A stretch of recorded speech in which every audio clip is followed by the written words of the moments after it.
We now have a user model for handling our form state, plus we've linked our login form inputs to this model.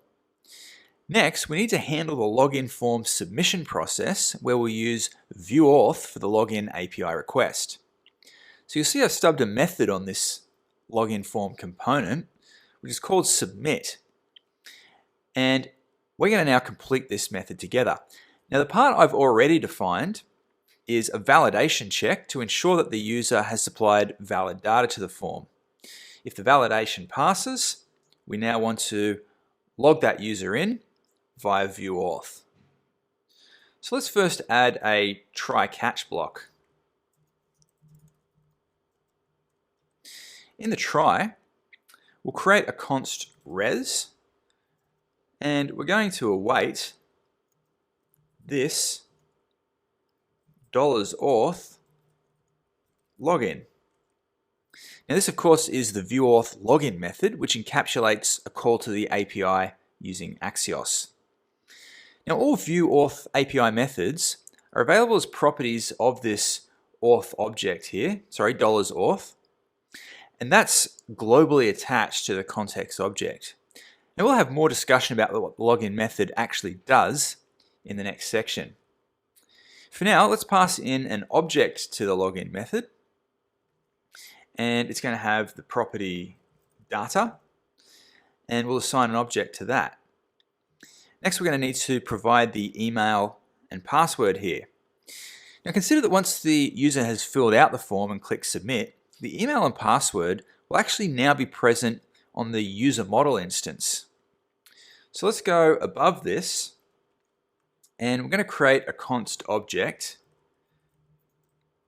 and get the properties email and password. And we're going to assign to that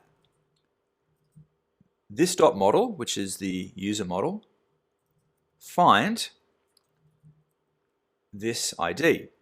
Remembering that the ID has already been defined in the auth mixin. So now we can pass this email and password to the data object that gets fed into the viewAuth login method down here. So this login method is going to automatically log in the user, but it's also going to return a response object which we can utilize. In particular, we're interested in the data returned in the response. So let's actually just change this to data so that we can directly grab that data from there. Now on the next line underneath, we're going to call this $auth user, and we're going to pass in the data we just retrieved into that method. So what does this do? Well, the response data is going to be the user's data that gets returned from the post users login API request. Now that's going to include the user's name, email, and their role. So we're now passing all that data into the user method here. And this is going to allow us to access this data, which is going to allow us to do things like render the user's name in the UI and so on. But most importantly, it's going to register the user's role, which we're soon going to be needing. All right, so the last thing we'll do in this method is delete the temporary user model instance. So we'll go this model, delete this ID. And this is going to have the effect of essentially resetting the form, which is what you'd want to do after the form's been submitted. Now let's fill out the error down here, and more specifically what we want to do is we want to handle the error if it's an API error, because in this case we want our form validation to be invoked. So to do this, we're going to check if response, and this is going to check if the error has a response property, which it will do if it's an API error returned from Axios. So inside the if here, we're going to put this process API errors, and that's a method that gets defined in our auth mixin, and it's simply going to display the API error in the form for the user to see. So then we'll pass in to that.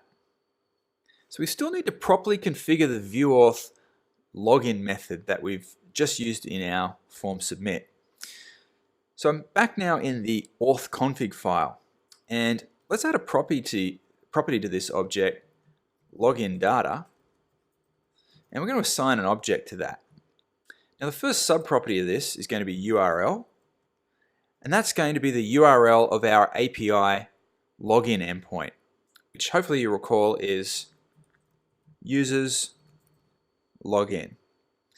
Now we're also going to provide a property fetch user, and we're going to set that to false. So we need this because by default ViewAuth will make a second call to the API after it logs us in, and that's in order to fetch the user's data. Now we don't need this functionality because we've already supplied the user's data in a successful login response. Finally, we're going to add a redirect property. And this is where we can indicate where the browser should be redirected after a successful login. And so what we want to do is redirect to the home page. So we'll go to the top of the file and we're going to import a constant, which is route name home. And what that's going to allow us to do is assign a viewRouter object to redirect, and it's going to have a name property, and the name is going to be that constant that we just imported there. The final thing we need to do before we test this form is come back to our main.js file and uncomment the ViewAuth plugin install command. With that done, let's see if our login form now works. So I'll begin by adding some incorrect data. So I'm going to give it a valid username, which is the one from our seed user, but I'm just going to give it a random password, which I know to be wrong. Now if I click submit, you'll see that we get an error being shown there, incorrect password, and that's not local validation. That actually comes from our API, and the way that that got shown was thanks to this process API errors line here, which was invoked in the catch block because a 400 error would have been returned from the auth login call just there. And if we check the network tab of DevTools, you can see that API error has been logged just there. So let's now put in some valid data into our form and see what happens. So I'm going to put in the correct password this time and click submit. And you'll see after I do that that we get redirected to the home page. So that's a pretty good indication that it's working. Looking in the network tab of DevTools again, we can see the request was made to users login and the response was 200 OK. Finally, if we go over to the application tab and look in our local storage, you'll see that there's a value here, default auth token, and you can see that the value assigned to that is what appears to be a JSON Web Token. Seeing that token there is another good sign that ViewAuth is working correctly. If you try and refresh the page after a successful login, you'll probably get a 404 error in the console for a URL auth refresh. Now the reason for that is that when the app loads, if ViewAuth finds a stored token, it tries to refresh that token. So being able to refresh a token is an important feature for JWT implementation. It's not something that we've actually implemented in this course. So for that reason, we now want to stop ViewAuth from attempting to refresh the token. So coming back to the ViewAuth config file, let's now add a new property, refresh data, and we're going to assign an object to that, and we're going to give it a key enabled, and we're going to set that to false. So the other thing ViewAuth will do when the page loads is try to fetch the user data again, since the app state has now been reset. Now ViewAuth is going to do that automatically again, and that's good, but we have to tell it the correct URL. So let's add another property, and this one will be fetch data, and we're going to assign that an object. And all we need to do here is give it a URL property, and we're going to assign a value users like that. And that's because on our API, get users is the endpoint that we made specifically for retrieving the user's details. Now finally, we're going to add another property, and this one is pass user data. And this is a function to tell ViewAuth how to pass the user data that it fetches on load. So this is useful in the case that the data is nested or has a non-standard property.